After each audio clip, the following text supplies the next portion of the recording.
Welcome, I bid you welcome to Life Inside the Blevins Nation podcast. All football, all rock, all the time. Life, it's what happens.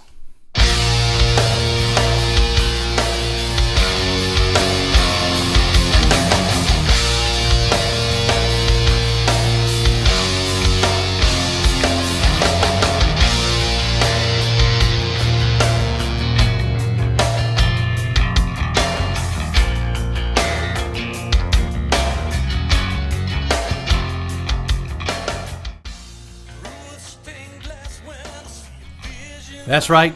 We're back for another episode of Blevins Nation Podcast. I'm your host, Coach B. Today, we're talking to Patrick Harkins of the Patrick Harkins Band, Fondren Vintage Guitar Store and Music School from Jackson, Mississippi. So sit back, hold tight, and open up your ears because the show starts right now.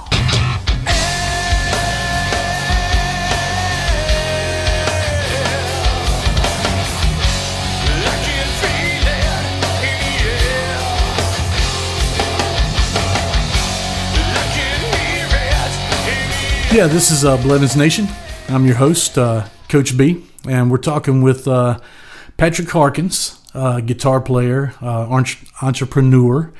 Started his own business when he got back. How long have you been in business, Patrick? I've been in business. I've been in business almost 12 years now, which is crazy. 12. It feels like I've been open a couple of years, but I've been 12 years now. Well, I think the first time I ever saw you play, you were 15, maybe. I think you opened for Rage out at Electric something, Mudslide, whatever it was out there. Muddy Waters Electric Lounge. Yes, that was it. I think that's what it was. Yeah, out there by the reservoir. Yeah, by Shuckers. Yep. Yeah. That was before Shuckers was there. Yeah. Oh, okay. I didn't even know that. So, yeah. But yeah, I remember. Yep, I remember. Yeah, with Tony and Trent and the bass player. Oh my gosh, I went totally blank. He played. Was it Wayne McDowell? Yeah. They all played with Tony. Wayne, yeah. They all played with Tony, and then all of a sudden, they're all in your band. So yeah, I know. That's pretty cool. So, and then after y'all kind of went separate ways, Trent joined and started playing with me. Playing in your band, yeah. Oh yeah, exactly. So yeah. Anyway, well, cool. Let's tell me a little bit, about yourself when you first picked up the guitar, to who your influences are, the biggest influence, to get you going. Yeah. So when I started playing when I was 13 years old, and growing up at the time, when I got into it, of course, I was into like Hendrix and Stevie Ray Vaughan and that kind of thing. But it was also like mid '90s or early to mid '90s, and I was, so I was into like a lot of bands like Nirvana and stuff like that. So like heavier stuff, but I liked blues. And then I kind of just jumped right into like learning everything I could about old school blues guys like Albert King and just like young guitar slingers try to do. Learn all those fast licks and cool stuff. And so I started playing, and when I was still really young, I started playing bars. That's like we were talking about, playing, bars around town. And I got guys that were older than me that were in the music scene to play with me, and we started playing. And before I knew it, when I was still in, junior high school, playing like multiple times a week. My dad would take me down to a downtown club and watch over me while I jammed out all night and get me home, and get up and go the next morning to school. And that's did awesome. That all the way until that was fun, and we played a lot. And so then we got I got my band going, and we went and played. We started playing festivals and started branching out of just Mississippi or just Jackson, and started playing all around and getting on with some bands, other bands. we had the chance to go spend some time in California and talk to record labels and that kind of thing. It was a lot of fun. And then about 2001-ish, 2002, I decided to move to Austin, Texas. Yep. So I moved to Austin, and I stayed there for 5 years. I was playing, and at the same time I was selling guitars. I got into selling high-end vintage guitars. Well, actually, you were at Mars for a little while, weren't you? Yeah, I was at Mars Music. Yeah, I was at Mars Music for a while in Austin, and I was the head of the vintage sales and purchases for the Guitar Center in Austin, and one of the guys in Texas who bought up a lot of the stuff for Guitar Center. So did that, and then in 2006 came back and opened up. I came back to Jackson, and I graduated college as well. Got a business degree in Austin, and then came back here and opened up my store in 2006, and got married to, at the time, was my girlfriend that moved out to Austin with me. I went to high school with me, moved out to Austin with me, came back, we got married, and we have 3 kids now. And now I've got awesome. My guitar shop. Yeah, so I've got a guitar shop, and we've opened up with the guitar shop a music school. We always did lessons. Now it's like more of a music school and guitar shop, and I'm playing in a kind of like a dance party band, like a wedding band, which is fun, man, because everybody's always in a good mood every time they come see us play. We stay busy on the weekends doing that. So luckily, my life consists of spending time with my family and playing music and selling guitars and teaching guitar. So it's pretty fun. Yeah, what's the name of your store? Fondren Guitars? Yes. Okay. It's called Fondren Guitars. Okay. Right here in Jackson, downtown Jackson. Yeah, that was actually the last job I had before I moved up here to Cincinnati. I was working for you. Right. Well, we were right before I started talking to you just a minute ago. I was talking to some of the guys out front and mentioned that I was going to be talking to you. Oh, Chris, yeah. Oh, Chris, how's he doing? Well, I'm going to be talking to him in a minute. So. Oh yeah. That's cool. Now, I was in that place. I actually worked in that building twice because I was at room service when he was there, and wow, it's a small place. How do you do the music school? I mean, I know you were tight quarters anyway, just because of the teaching. But exactly. So any plans to get bigger, or you like the small? Or what we've done is it's amazing when you have a limited amount of space, what you can do with it. I mean, it's funny, I see all these pictures of tiny apartments in New York and stuff, and you can see people that have their closet and their kitchen are in the same, 2 foot square area. Oh, yeah. That's kind of what we were doing here at the shop for a long time. And when you were here, I remember we built a lesson room with a row of Marshall stacks. We put Marshall stacks in front, and then behind that we're teaching guitar lessons. And so what we were trying to do is make the most of the small square footage. But a couple of years ago, across the street from my guitar store, where there's a building, the Fondren corner building, there was a basement space that was just a big basement space. They were using it as a store room. And I and the guy that was a restaurant, Rooster's Restaurant, was storing all their old stuff there, like plates and fryers and boxes, and there was a punching bag hanging from the ceiling, and so, but those guys are friends of mine, and they knew what was going on because I was luckily growing, and had more inventory and more lessons and more instructors, and needed some space, and it had to be close to my original location. And they said, "Hey, why don't you take our storage room and renovate it and make it a music school?" And so I went in, and we of course got rid of all the stuff, which was a lot of fun because there's a big trash compactor. I don't know if you've ever put a industrial size printer into a trash compactor and watch it. No. It's sort of like that the movie Office Space when they're smashing the printer. It's like that times 100. Oh wow! Because you watch this thing crush. This sheet is awesome. So we get to crush a lot of stuff. But once we got it cleared out, we hired some guys and some close friends of mine. We all went in and built built lesson rooms. We put up drywall and painted and air conditioning and all that stuff. So we built lesson rooms and built a music school. And then after that, we decided that we wanted to take it a step further and build a music venue within the music school underground, and in the basement of this building. And so we built looks like a blues club. You walk in and there's a venue, holds about 50 people, and it's got lights and stage and the PA and drums and guitar, and it's all set up. And so what we do in there is we use it for two things.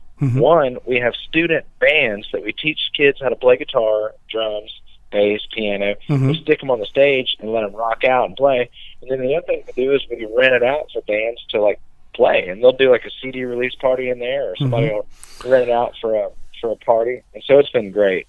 Well, see, that's awesome. I had talked with Trent about doing that at the old Lakeland Music in that back room, doing something, something similar to that. And I mean, that's a good thing to have, because you can have bands come and they're wanting to go. They're going out on the road and they want to get their set list. They want to get it down. They want to set up and practice and figure out, work out all the kinks and everything. Exactly. Yep. Hey, put on perfect for that. We have people that do things. Record a video. I mean, it's just there's countless things, and you can make money off of that. That is so cool. I'm glad you got into that. The only thing that might have been, I don't know, maybe better, but maybe easier, is if the sandwich shop would close upstairs and you could get that. Well, actually, the sandwich shop just did close. Oh my God! And they just closed, and they offered it to me, and I was like, "Oh my gosh, I just." But that sandwich shop had a full kitchen and all that stuff, and it would have been a big renovation. So I did the next best thing. Spending time in Austin, I really got to where I loved good Mexican food, and so I found another place that was going out of business because their building was being taken over. Actually, they were demolishing their building. Is that the one that's next to you? Yes, and there was an awesome taco place across the street. And when I found out the sandwich shop, I went over to the taco place, and I put the lady who owns this building in touch with the taco shop owner, and now we're gonna have, and hopefully in about a month, we're gonna have an awesome taco place right upstairs. So that's killer. I will be spending a lot of time upstairs eating tacos, but I'm not playing guitar. So I think it's going to work out just right. Oh yeah. Well, I had eaten at that taco place. It's really kind of they're not really Mexican, but they're I'm not really sure. The menu's very weird if it's the same people. It's got they've got a lot of they've got all kinds of different things. Yeah, but it's really good stuff. Good stuff. I remember eating. We'd go and get something up there and bring it back down to the store. So, very cool. Yep. Here's a good one. I've been playing guitar. Actually, I quit right before. I don't even think I picked up the guitar much when I was at your store, but I quit playing probably about 11 years ago, and live. And so I started at 14. So I was probably 32 years at playing guitar, and I still suck. And in 2 years, you were playing like a beast, from 13 to 15. How the heck did you do it? Did you practice all the time? Did it just come natural? You know what I mean? Well, first of all, I've heard you play and you don't suck. You're actually an awesome guitar player, but you're also rhythm. I can't play lead. I can't play lead to get out of a wet paper sack. And sing, yeah, right. No. Anyway, yeah, you can play and sing. You know your way around a guitar. But when I was starting out playing, and I was obsessed with guitar, but also as a kid, and I see a lot of kids that learn to play now. When you're a kid, you have time to do that and just sit around and play. And when you grow up and you're an adult, you don't get that much extra free time to sit down and play a guitar. I have adults that we teach lessons to, and they don't get to touch a guitar much between lessons. But these kids, if you teach them something, they go home and just go at playing. And I'm just real lucky that I didn't some kids put their effort into video games, and some, are into sports, which is awesome as well. But my thing was guitar, and I was just obsessed with it, and I was trying to soak up as much as I could. And of course, I took lessons at Magnolia Music, and and so I just I just had a lot of time to try, and a lot of urge to want to do it, a lot of drive to want to do it. But I remember I started my first band before I even knew how to play, so nothing was going to stop me. It didn't matter if I knew how to play guitar or not. I was going to be in a band. That's awesome. No question about that. Well, I wanted to just fall into my lap. Hey, because I grew up in the 80s, I'm a rat. Docking, Warren DeMartini, George Lynch, they're my favorites, and I just wanted to be able to play like that, and I couldn't because I didn't take the time. I just wanted to.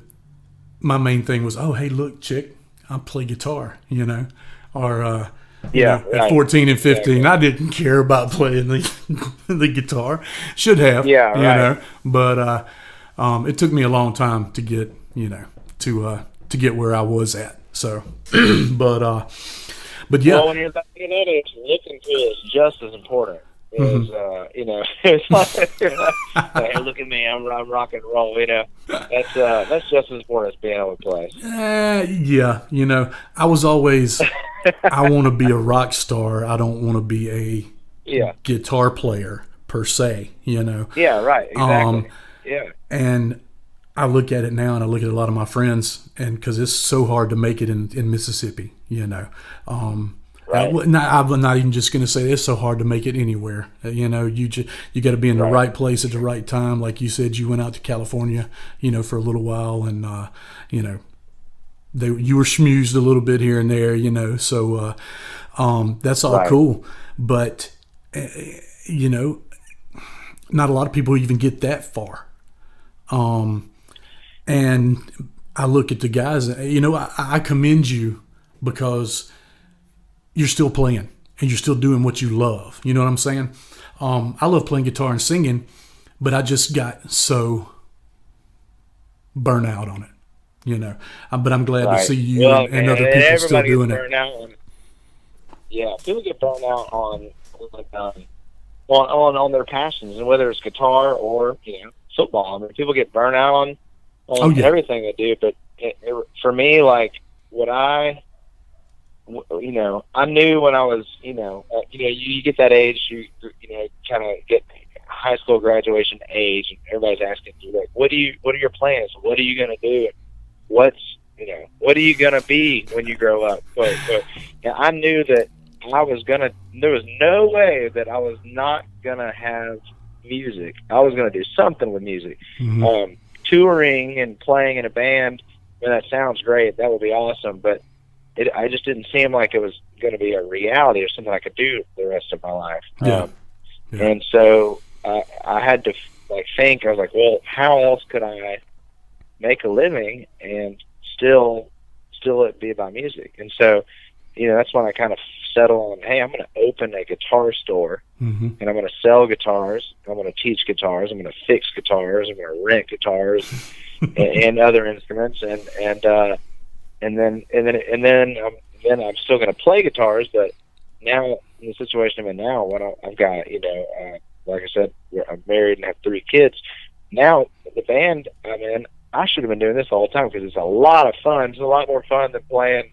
Well, there's no stress. People are for 10 people. But yeah, I mean, just playing. It's just everybody's a good mood, and you're playing. I love it, playing songs they love. Mm-hmm. But also at the same time, I treat that as an outlet. It sounds weird to say music is a business. Well, I use it as an outlet. It's definitely an outlet, but I also use it as a business. And so I've got 2 businesses. I've got my music store and I've got my band, and they're both your band promotes. At the same time, they're both and they're both my passion. And so I was able to keep playing, and so I may not be like on the road touring, but I'm doing exactly what I love, and I'm able to do it. So it's great. That's awesome. What kind of songs Tell me a couple songs y'all are playing. Oh man, so in our band that we're doing now, we're doing a lot of like '60s Motown stuff. We're doing Motown stuff. We're doing Stax record stuff, and then we're doing like Temptation stuff and Otis Redding stuff. We're doing, Smokey Robinson stuff like that, and then we're also doing any Jackson 5 like stuff James or Michael. Brown. We're not, man. I can't hit all that stuff. So I'm singing it too. I don't know. We might do a couple of Jackson 5 things, but then we're doing like James Brown stuff, and we're getting real fucking a 6-piece band, saxophone and guitar, bass, drums, keys, percussion. It's great, and we're doing all that, and then we're doing like more modern stuff like Bruno Mars and things like that. Yeah, and we'll throw in some we do Michael Jackson stuff. Yeah, we do a lot of Michael Jackson stuff. Okay. So it's like I said, it's all stuff people like dancing to and having a party with, and oh yeah, and so that works for me. Well, and you're doing it on the level of weddings and upper, not echelon, but you know what I mean. Yeah, not the bar scene venue, drunk redneck thing. I'm sure they still come out, but yeah. It's a different ball game. It's a different ball. I mean, I'm not, when I was growing up, I definitely didn't wear a suit every time I played, but now I do. but it's a lot of fun, man. And yeah, I enjoy every minute. Do you still get that guy in the back and hollers, "Freebird"? Oh yeah, we get a Freebird. But I'll tell you funny. We played a wedding the other. It was called a post toast. It was the night before the wedding. Okay. And the father of the groom wanted to hear Tom Petty songs. Okay. And he had been having a really good time, because his son was getting married. And he came up, him and some of the groomsmen, and he threw down some cash, said, 2 Tom Petty songs. Like, okay, let's do it. Let's rock them out. And then, he got a little bit later, he's like, threw down some more cash. 2 more Tom Petty. Okay. 2 more. And it got to be midnight. They're having a wedding first thing in the morning, and nobody can stand up because they're slamming drinks and listening to Tom Petty songs. We're ripping it up, and I felt sorry for the wedding coordinator the next morning because I'm sure all of those in the wedding party were still probably spinning the next morning from the night before. But yeah, so I still get to.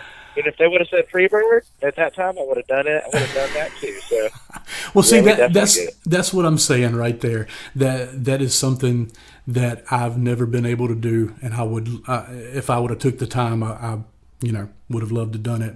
To be able to, somebody says, "Hey, play such and such," and you can play it. You know what I mean? Not just you, but the band, right. Everybody. Now, that's really musicianship right there. You know what I'm saying? I mean, it's one thing to play your own stuff. I tell you what, there's a lot of new cheats. There's new cheats that are in place now because I do. Luckily, I work with some real pro guys that we can just on a dime turn and play something. But the other thing is that's different from when me and you were coming up playing guitar. iPads and chords are right there.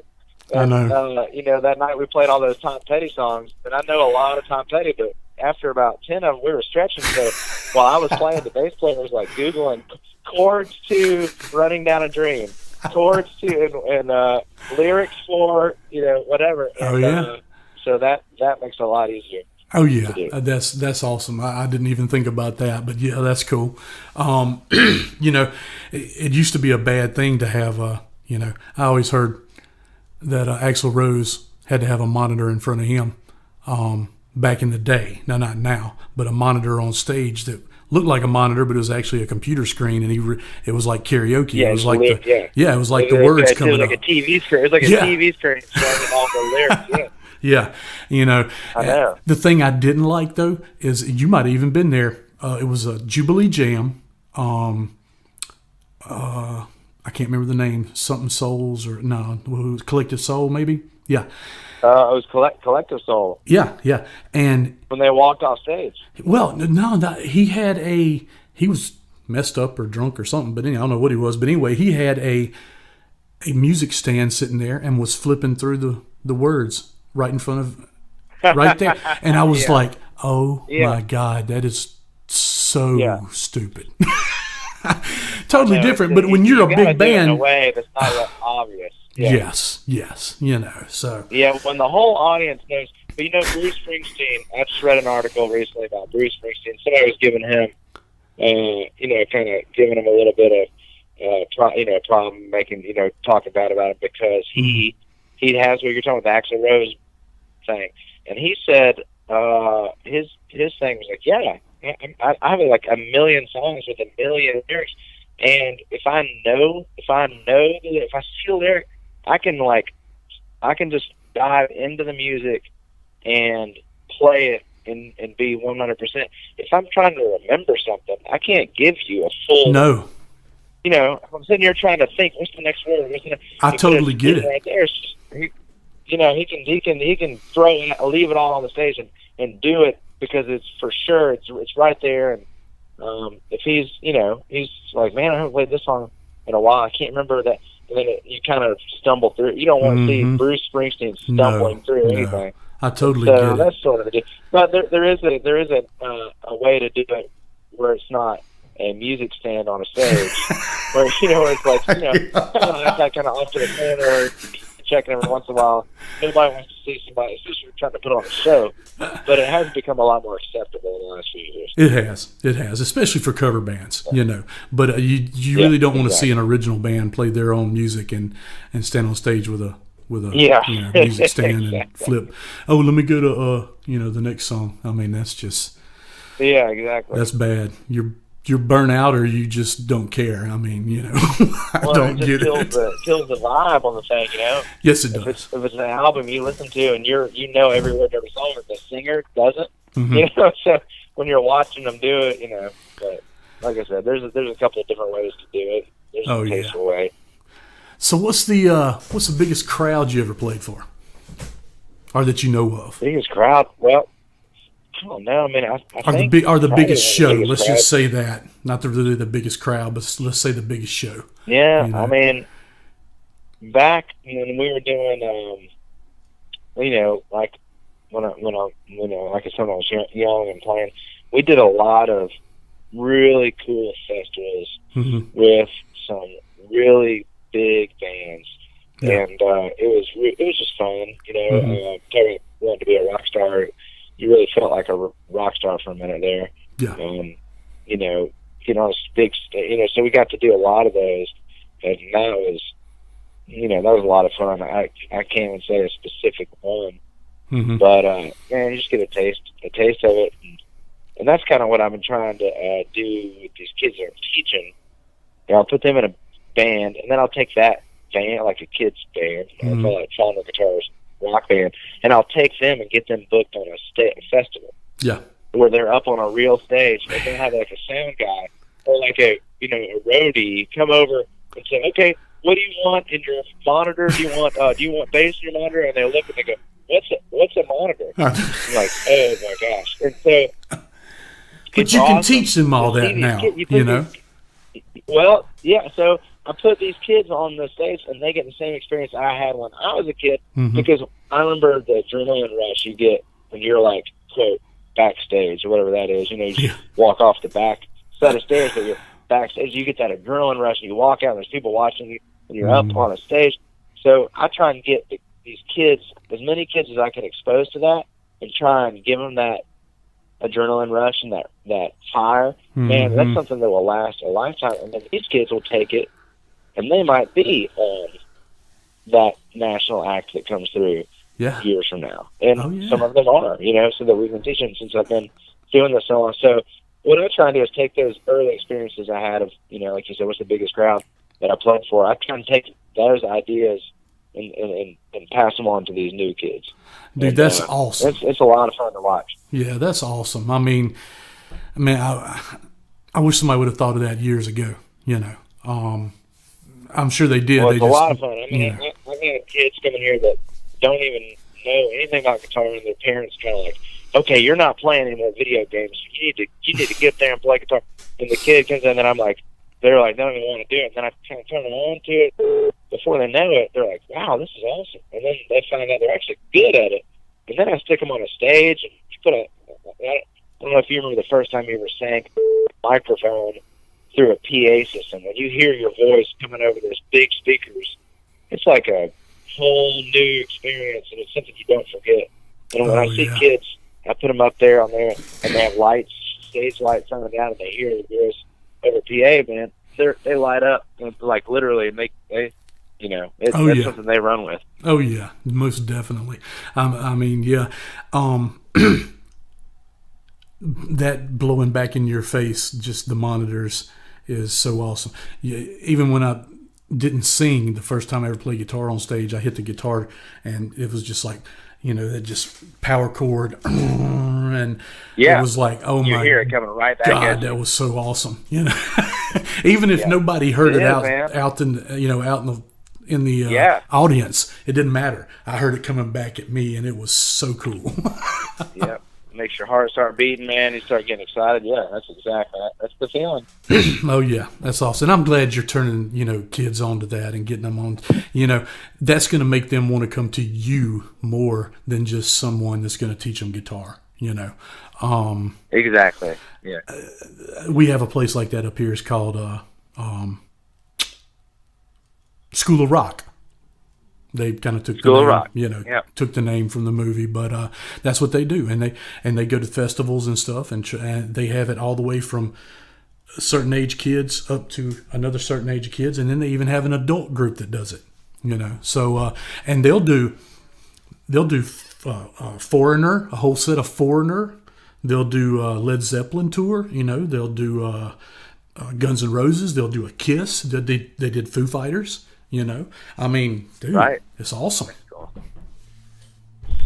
Well, that's what we've been doing as well. We've been doing adult bands. Mm-hmm. I'll have adults that come in the new venue that I opened, and they will come during the day for a lunch break, and they come in. Like I did one today. He's a doctor. He's not only a doctor, he's the head of 2 departments in a major hospital down the street. But when he takes his lunch break, he doesn't necessarily tell his staff and all them where he's going. Yeah. He comes in. He doesn't bring a guitar. He just walks in with his stethoscope and his doctor coat and all this stuff, and his suit. And then he walks in and he takes that off, and I hand him a Stratocaster. And he loosens his tie, and we rock out for an hour with the band, full band, guitar, bass, drums, lights, PA, in the venue, in the like the blues club.